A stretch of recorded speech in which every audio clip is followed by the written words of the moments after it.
Your soul crawls inside of itself and you instantly die of embarrassment.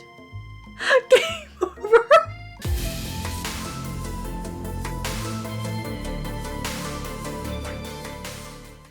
You awake on day 2 and attempt to process the wild visions you had. Were they memories or premonitions? And then there was that secret ingredient that Colonel Sanders went ahead and told you outright. Not much of a secret, huh? It's probably just because he already trusts you so much. Sure, that makes sense. We'll go with that. You meet up with your bestie in front of the school. Before you could tell her about the encounter with the spork monster, she launches into a story of her own. Okay, I know this might sound a little strange, but I think I might be, I think I might like Pop. Like him? Like? I know, it sounds like it's moving too fast, but there's something about him. I like him. Like him. We got to talking after class, and he's actually a totally sweet guy. Not only that, but he's really smart. He told me all kinds of stories about Colonel Sanders. Did you know that Colonel Sanders enlisted in the army when he was only 3? That doesn't sound far-fetched at all. But also, in this game, that might actually be true. Not only that, but he founded a special unit of super soldiers who all wear the same hats just because he put a hat on one time and thought it looked cool. But Colonel Sanders doesn't even wear a hat. He wears a ribbon tie. Either way, maybe it'd be best if you took it slow with this new boy, like I am with Colonel Sanders. You with Colonel Sanders? The coolest guy in the school? The most famous student to ever attend University of Cookie School Academy for Learning? You're a thing now? We definitely connected yesterday. Sure you did. You're great. Why wouldn't he be into you? I guess. Thanks, Mary. Thanks. I feel great. Laughing at the implication that you and Colonel Sanders might be a thing is definitely not cool. You are great. You have an idea about how to prove that your love is real. Well, if he's not into me, why did he tell me one of his secret ingredients? Your bestie's eyes light up. His secret ingredient? Yeah, I just said that. A secret ingredient. Is there a dramatic echo in here? Marion checks to make sure you're alone before continuing. So this summer, while I was on vacation with my family, a lovely man approached me in the botanical garden where I was wandering. This can't be good. He told me all about his passion for spices. Secret spices. The man even gave me some to show me what he meant. He said it was a powder created for super duper rare dried flower petals. And that if I did him a big favor, I could have some of my own. Please, Miriam, don't tell me. So I found my suitcase with them and brought them home. He was so nice. He even met me at the gate when I arrived. Later, when I cooked with them, a very strange feeling came over me. And the flavor was like anything I've ever tasted. I think you're being very liberal with the meaning of spices here. Girl, I think you're a little too trusting with a stranger here. Whatever. Anyhow, we both share an interest in cooking. So we stayed in touch, like pen pals. I bet he would love to know more about new spices. Well, I'm definitely not supposed to share Colonel Sanders' secret recipe. And besides, I only know the one ingredient, so I doubt it'd be much use to anyone. Please. It would mean the world to me. No one has to know it came from you or from Colonel Sanders. What do you think? Should you protect Colonel Sanders' secret or share it with your bestie? I think we're gonna have to make up a fake ingredient. I would rather just tell her no. Like, hey, no, it's not cool. No, I'm not sharing the secret. Not cool of you to ask. Definitely not cool of you to beg. But we're not giving it. We're not. You quickly think of a fake ingredient name. I don't know. How about... It was Eye of Newt.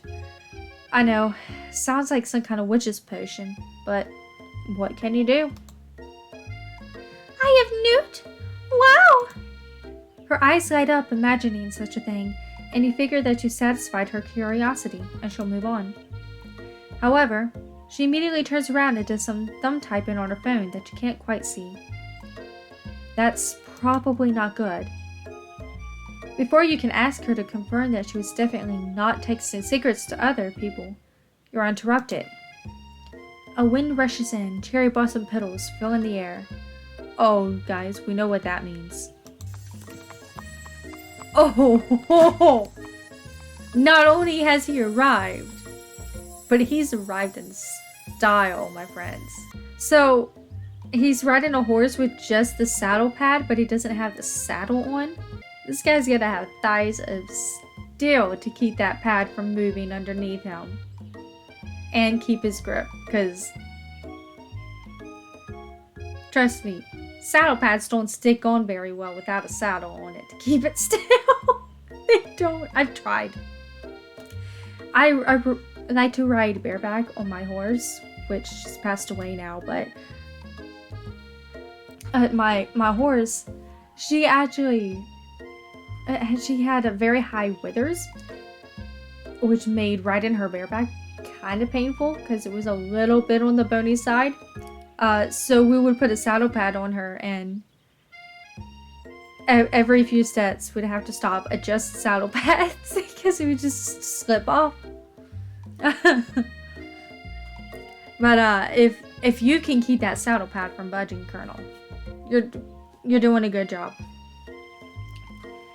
It's Colonel Sanders. He's arriving at school.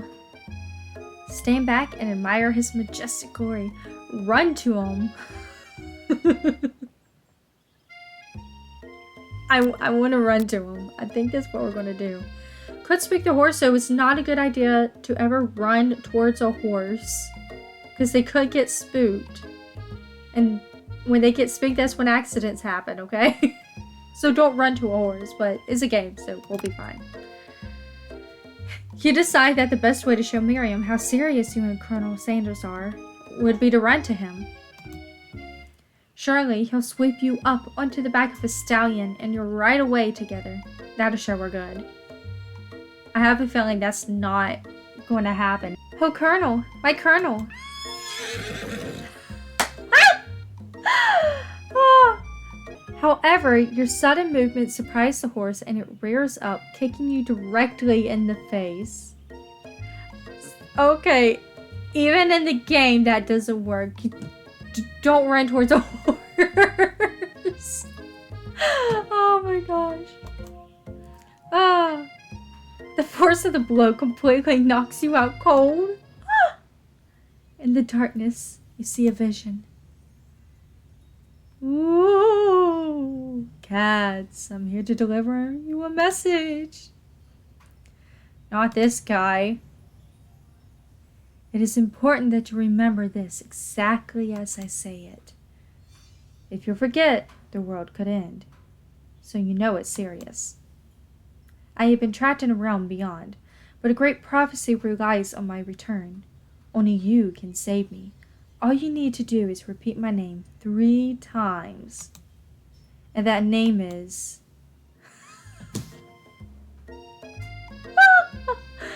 ah. But before he can continue, you suddenly wake up. Aw, jeez. You awake to find Colonel Sanders tending to you. He roused you back to life with a satchel of secret spices.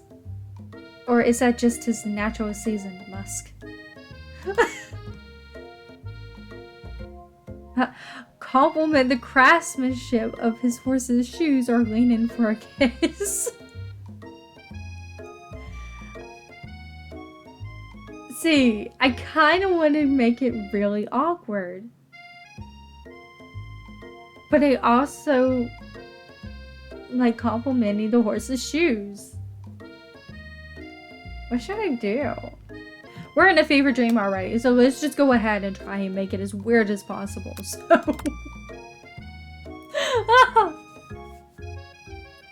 whoa, whoa, whoa! You've known him for a day. Are you really sure?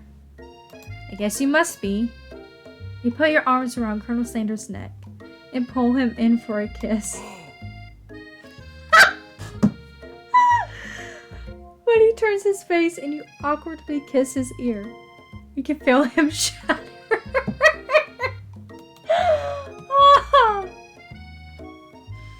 Too soon, you clearly mistook his compassion for love. Oh, that face. Oh, I've been trying to get, a relationship with this guy. And then I'm just like, you know what? Let's throw that out the window. Your soul crawls inside of itself and you instantly die of embarrassment. Game over. I didn't know you could die in this game. Okay. I guess we'll try again. Alright, so I could either stand back, admire his majestic glory, or run to the horse and then get to admire the craftsmanship of those shoes. I kind of want to do that, but I think we're going to stand back and admire his majestic glory this time. Colonel Sanders' horse is truly a thing of beauty. Without ever acknowledging that he's being watched, he does a short horse stance before dismounting with a flourish. He then sets the beautiful creature gently on its rear, sending it running free into the countryside. I guess in this game the horse will return when it's time for him to go. It's going to be like, hey, I'm here to pick up Colonel Sanders. Let's go. You were so struck by the sight of him that you lose the ability to speak coherently. Why is tears coming from his eyes? What has made him sad? Is he disappointed I didn't run to him? Disappointed I didn't get kicked in the face and knocked out?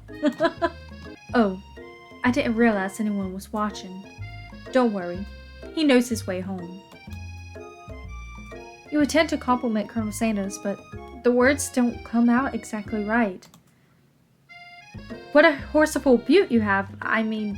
What a horseful beaut you have. Dang it, that's what I just said.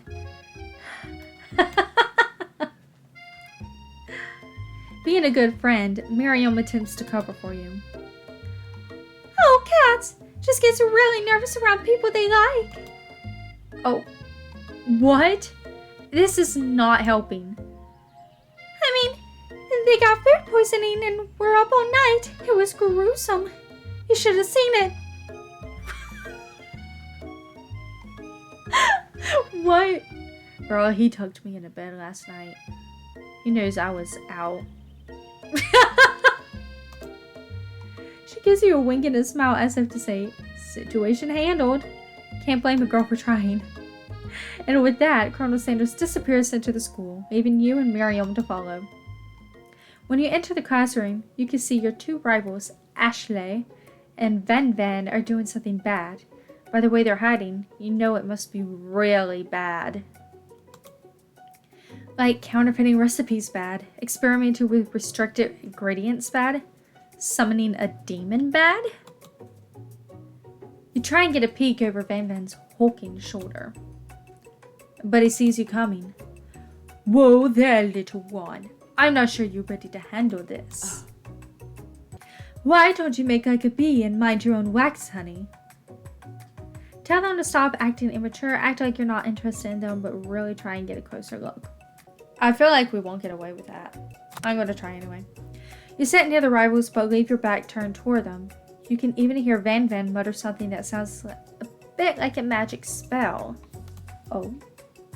However, he notices you eavesdropping. You try and cover your tracks and improvise an excuse. Ahem. It's time for class, and you're distracting the rest of us who want to learn. Oh, and you're the emperor of cooking, are you? You make the rules? I'm not sure you know a good meal if it ate you. Being the best chef in the world takes more than just culinary skills. It takes creativity.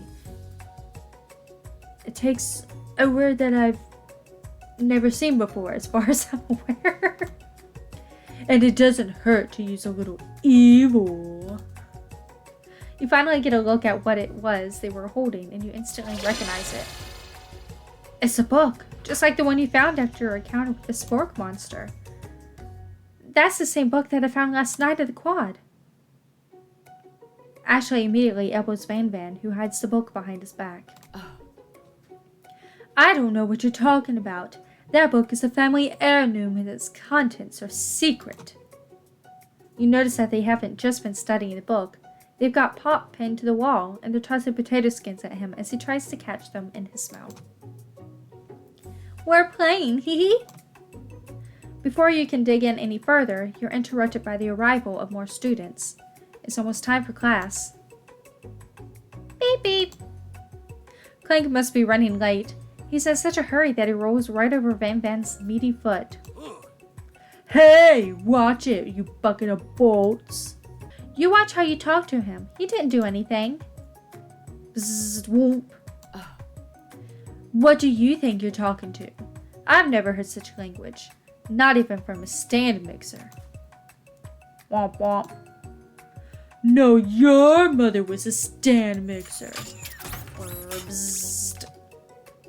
Van Van jumps to attack Clank, but Clank shocks Van Van, sending him flying across the room. Protect me, Colonel Sanders. These crazed men are about to come to blows. I think it must be over me, but I'm not interested in either of them. Oh my gosh. Ashley's tone has completely changed in an instant. She bats her eyelashes at Colonel Sanders. Surely he must know that this is a ruse. Right?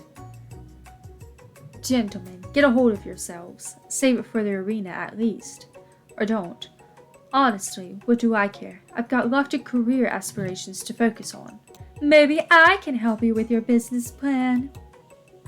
Just then, Sprinkles arrives to signal the true start of the class day. He's painting, which doesn't seem that abnormal. He's a professor, but he's also a dog. Students, please take your seats. I apologize for my late arrival. I spent the morning chasing a car all around town, and my tiny legs are very, very tired. But I'm here now, and I hope you're ready to learn. Rub his furry dog belly. He loves it. After he catches his breath, Sprinkles regains control of the classroom. Without further ado, we'll review the global history of my favorite fowl, the chicken. You want to pay attention to the lesson. Truly you do. Which is why in 1776, at the signing of the Declaration of Independence, it was a chicken who first signed their name. I don't think that's accurate, but okay. But you can't help but daydream about Colonel Sanders. And you miss most of the important parts. When you come to Sprinkles is holding a tray of food in front of you.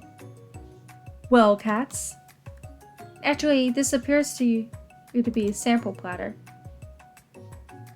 Which item do you want to sample? You sometimes eat pepper with chicken. But I don't know why there's a glass of water. I don't know why there's a dog biscuit. I'll take the pepper. A brightly colored pepper stands out from the other items. It sparkles in the most eye-catching way. So naturally you reach out, grab it, and eat it right away. However, your body's not prepared for the heat. I wondered if that would happen. The pepper has triggered an intense spice hallucination. It feels like forever as you trek through the universe. My friend, oh! This guy, again? Oh, is he going to give us that message earlier? You must avenge my death and fulfill your destiny. All you must do is... I was saying, to fulfill your destiny, all you must do is... Sorry, I think I've still got some spice stuck in my throat. It's fine, I'll work through... to fulfill... the prophecy... You must. You feel yourself begin to regain consciousness. It's the fakest laughs. Those were the fakest calls I've ever made, but... Oh, man. You come to and find everyone is staring at you. That pepper was the last of its kind on Earth, and now it's gone forever. You think to yourself, geez, I should have paid better attention.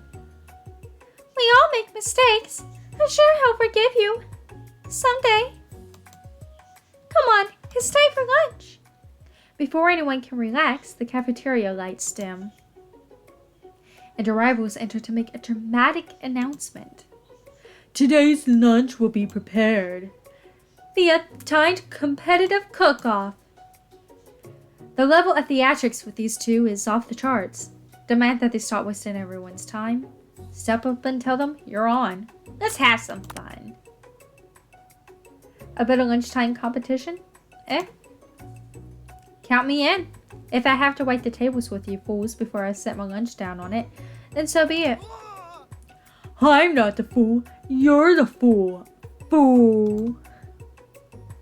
Good one, Van Van. I like your gumption, cats. I will be watching your performance. Just as things reach a boiling point, Sprinkle steps in. Surely he'll put a stop to this madness. Now, students, please settle down. This is a lunchroom, not a sportsing court. Finally, a little sense. You breathe a sigh of relief. At least not until we turn on the timer. I don't know what voice to give him. It's just then a huge light blasts you in the face, flashing the words, timer ready. And I guess we're gonna have to find out what happens next week. Thank you for watching. I hope you enjoyed, and I will hopefully see you in the next one.